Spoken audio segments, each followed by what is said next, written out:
Hi കൂട്ടുകാരെ, എല്ലാവർക്കും SR ക്രിയേഷൻസിലേക്ക് സ്വാഗതം. ഇന്ന് നമ്മൾ കൂട്ടുകാരുടെ സെക്കൻഡ് ടെർമിനൽ ഇവാലുവേഷന് വേണ്ടിയിട്ട് EVS പ്രീവിയസ് ക്വസ്റ്റ്യൻ പേപ്പറാണ് ഡിസ്കസ് ചെയ്യാനായിട്ട് പോകുന്നത്. അപ്പോൾ കൂട്ടുകാരെങ്കിലും ആദ്യമായിട്ടാണ് ഈ ചാനൽ കാണുന്നതെങ്കിൽ സബ്സ്ക്രൈബ് ചെയ്യുക. തൊട്ടടുത്ത് കാണുന്ന ബെൽ ബട്ടൺ കൂടി എനേബിൾ ചെയ്ത് കഴിയുമ്പോൾ ഞങ്ങളിടുന്ന എല്ലാ ക്ലാസ്സുകളുടെ വീഡിയോസും അതുപോലെ തന്നെ എക്സാം സ്പെഷ്യൽ വീഡിയോസും കൂട്ടുകാർക്ക് നോട്ടിഫിക്കേഷനായിട്ട് ലഭിക്കും. അപ്പം നമുക്ക് എക്സാം എങ്ങനെയാണെന്ന് നോക്കാം. കൂട്ടുകാരുടെ ക്വസ്റ്റ്യൻ പേപ്പറിൽ ഫസ്റ്റ് ഇങ്ങനെ ഒരു ഭാഗം നമുക്ക് കാണാം. ഇവിടെ നോക്കിയാൽ അറിയാം EVS ആണ്. അതുപോലെ കൂട്ടുകാരുടെ പേര്, സ്കൂളിൻ്റെ പേര്, ഡിവിഷൻ ഇതൊക്കെ എഴുതാൻ ഇവിടെ സ്ഥലം കൊടുത്തിട്ടുണ്ട്. അവിടെ കൃത്യമായി കൂട്ടുകാർ എഴുതുക. ഓരോ പ്രവർത്തനങ്ങളായി നമുക്കിനി നോക്കാം. പ്രവർത്തനം 1, പേരെഴുതുക. താഴെ തന്നിരിക്കുന്ന ജീവികളുടെ പേരെഴുതാമോ? ഒത്തിരി ജീവികളെക്കുറിച്ചും ജീവികളുടെ സവിശേഷതകളെക്കുറിച്ചും അവയുടെ പേരുമൊക്കെ നമ്മൾ പഠിച്ചായിരുന്നു അല്ലേ? അപ്പോൾ ഇവിടെ കുറച്ച് ജീവികളുടെ ചിത്രങ്ങൾ തന്നിട്ടുണ്ട്. അവയുടെ പേരെഴുതാനാണ് പറഞ്ഞിരിക്കുന്നത്. എഴുതാം. ഒന്ന് നമുക്കിവിടെ തന്നിട്ടുണ്ട്, പല്ലി. അടുത്തത് ഒച്ച്.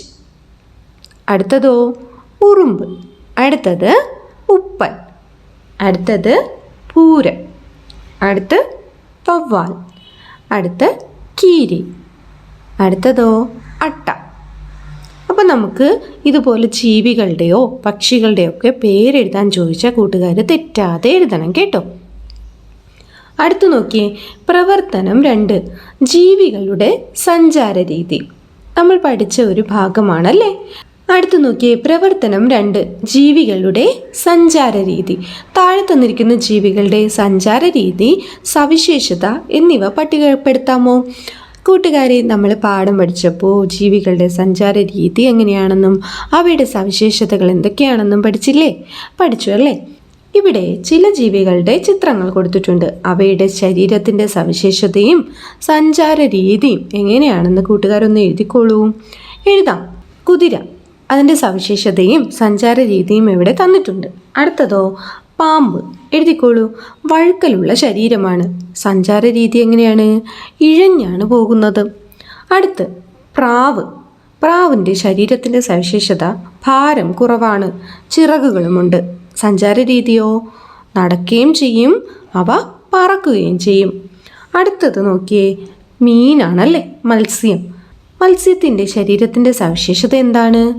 തോണി പോലുള്ള ശരീരപ്രകൃതിയാണുള്ളത്. സഞ്ചാര രീതിയോ? നീന്തുകയാണ് ചെയ്യുന്നത്. പ്രവർത്തനം 3, വർണ്ണച്ചിറകുകൾ വീശി. ഈ ചോദ്യം നോക്കിയേ, വർണ്ണച്ചിറകുകൾ വീശി വീശി വരുന്ന പൂമ്പാറ്റയ്ക്ക് എന്തു ഭംഗിയാണല്ലേ കൂട്ടുകാരെ? അതെ, പൂമ്പാറ്റയ്ക്ക് നിറം കൊടുക്കാമോ? ഇവിടെ തന്നിരിക്കുന്ന പൂമ്പാറ്റയ്ക്ക് കൂട്ടുകാർ മനോഹരമായി നിറം കൊടുത്തോളൂ. ഹായ്, എന്തു ഭംഗിയാണല്ലേ?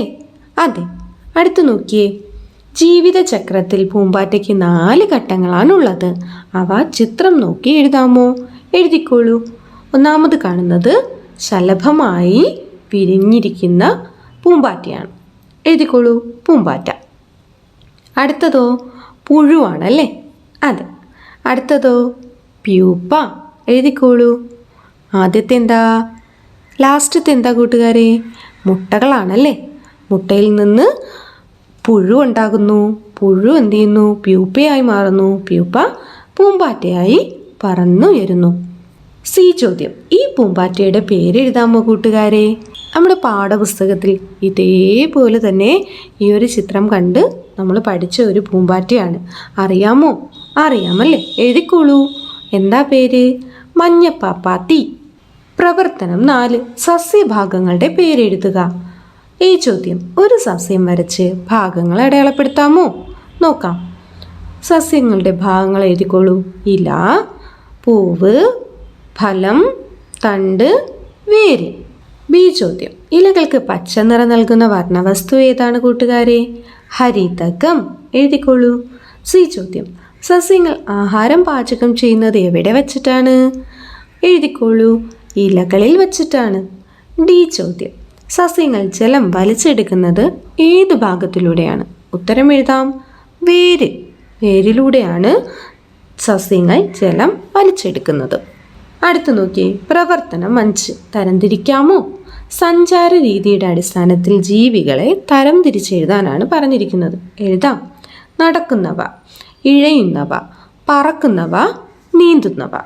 ഇങ്ങനെ 4ആയി നമുക്ക് ജീവികളെ തരംതിരിക്കാം. എഴുതിക്കോളൂ. കോഴി, കഴുത, ഒട്ടകം ഇവയെല്ലാം നടന്നാണ് പോകുന്നത്. ഇനി ഇഴയുന്നവയോ? പാമ്പ്, അട്ട, ഒച്ച് ഇവയെല്ലാം ഇഴഞ്ഞാണ് പോകുന്നത്. പറക്കുന്നവയോ? കുയിൽ, കാക്ക, മയിൽ ഇവയെല്ലാം പറന്നാണ് പോകുന്നത്. ഇനി നീന്തുന്നവയോ?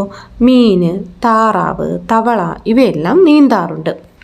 അപ്പോൾ കൂട്ടുകാരെ, നമ്മൾ EVS ചോദ്യപേപ്പറാണ് ഡിസ്കസ് ചെയ്തത്. 5 വളരെ എളുപ്പമുള്ള ചോദ്യങ്ങളാണ് കൂട്ടുകാർക്കുണ്ടായിരുന്നത് അല്ലേ?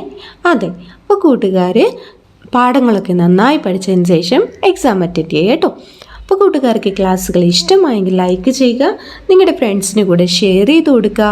അപ്പോൾ അടുത്ത ക്ലാസ്സിൽ നമുക്ക് ഒരുമിച്ച് കാണാം. താങ്ക്